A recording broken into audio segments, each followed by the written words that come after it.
हिमाचल प्रदेश में गहरी करसोग वैली एक हरा भरा शांत जगह है जिसके सीढ़ीदार खेत और सेब के बाग शांति की एक तस्वीर बनाते हैं। पर इस शांति के नीचे एक राज छिपा है, एक पुरानी कहानी जो इस उपजाऊ मिट्टी के नीचे दबी हुई है।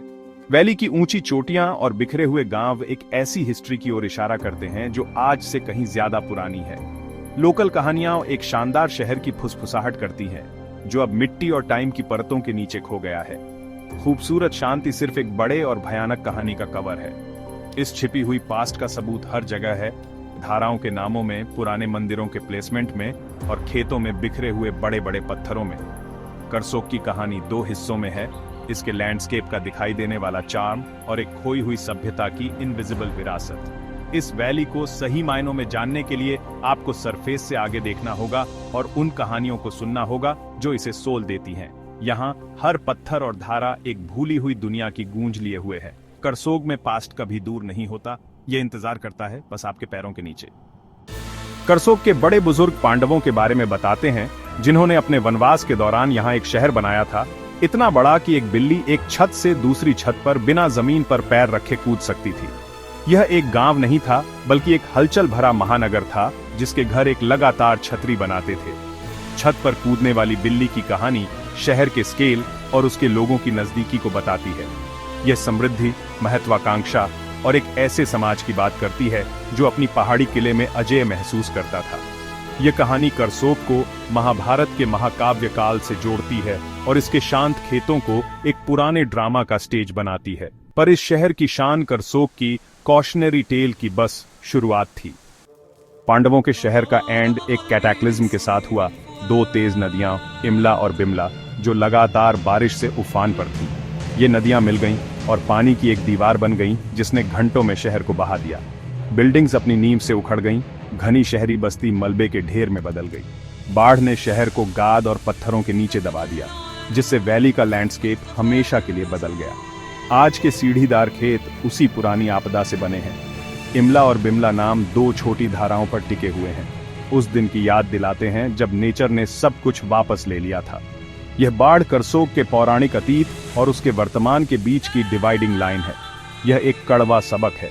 नेचर की शक्ति इंसान की सबसे बड़ी उपलब्धियों को भी मिटा सकती है। यह कहानी खुद जमीन पर एक चेतावनी के रूप में बनी हुई है। वैली अपने दबे हुए पास्ट के सबूतों से भरी है। बड़े बड़े पत्थर जो पुरानी बाढ़ों से बहकर आए थे उन खेतों में पड़े हैं जहां वे नहीं होने चाहिए। किसान खुदी हुई मूर्तियां, मंदिर के टुकड़े और पत्थर के ब्लॉक निकालते हैं, खासकर ममलेश्वर महादेव मंदिर के पास, जिसे पांडवों से जुड़ा हुआ माना जाता है।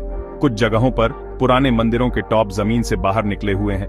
उनके शरीर बाढ़ से लाई गई गाद में बचे हुए हैं। हर खोज कहानी की पुष्टि करती है। एक सोफिस्टिकेटेड शहर कभी यहाँ फला फूला था जिसे आपदा ने दफन कर दिया था। ये अवशेष आज के गांव वालों को उनके पूर्वजों से जोड़ते हैं, मिथक को यादों में बदल देते हैं। पत्थर और दबे हुए मंदिर चुप गवाह हैं जो वैली के अस्थिर हिस्ट्री की चेतावनी देते हैं। सबूत साफ है, एक महान शहर खो गया था और जमीन खुद याद रखती है। करसोग का लैंडस्केप आपदा और रेजिलियंस का एक जीता जागता आर्काइव है। बाढ़ के सदियों बाद करसोग की चेतावनियों को अनदेखा किया जा रहा है। नया कंस्ट्रक्शन, घर, होटल, दुकानें नदी के किनारों और सूखे नदी के बेड्स पर बन रहा है, ऐसे एरियाज जो कभी बाढ़ से तबाह हुए थे। बिल्डर्स कमजोर पहाड़ियों को काट रहे हैं, ढलानों को अस्थिर कर रहे हैं और लैंडस्लाइड को न्योता दे रहे हैं। समतल जमीन की सुविधा पत्थरों और गाद में लिखे सबकों से ज्यादा मायने रखती है। ये मॉडर्न घमंड है, ये मानना कि कंक्रीट पहाड़ों को वश में कर सकता है। पुराना शहर ज्यादा सेफ जमीन पर तबाह हुआ था। आज की बिल्डिंग्स और भी रिस्की जगहों पर खड़ी हैं। वैली का दुखद पास्ट भूला जा रहा है, जिसकी जगह खतरे की एक झूठी फीलिंग ले रही है।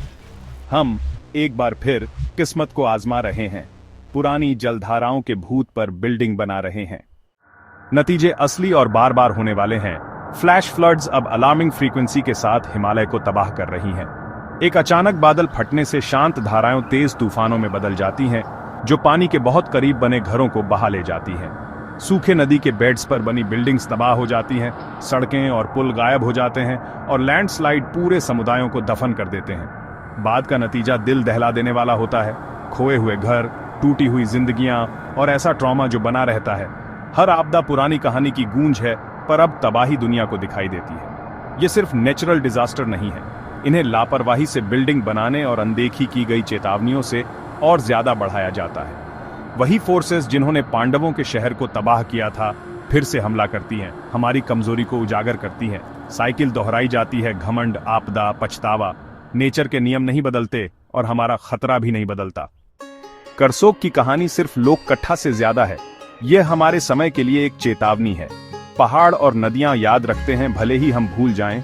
सेफ तरीके से बिल्डिंग बनाने के लिए हमें जमीन का सम्मान करना होगा। बाढ़ के मैदानों, सूखी नदी के बेड्स और अस्थिर ढलानों से बचना होगा।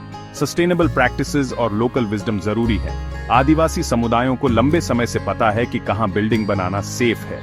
हमें ट्रेडिशनल नॉलेज को मॉडर्न साइंस के साथ मिलाना होगा। सुविधा से ज्यादा सेफ्टी को प्रायोरिटी देनी होगी। गोल नेचर को जीतना नहीं है, बल्कि उसके साथ कोएग्जिस्ट करना है।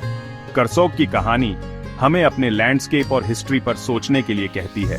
क्या हम पुरानी गलतियां दोहरा रहे हैं? क्या हम अपने आसपास की चेतावनियों को सुन रहे हैं?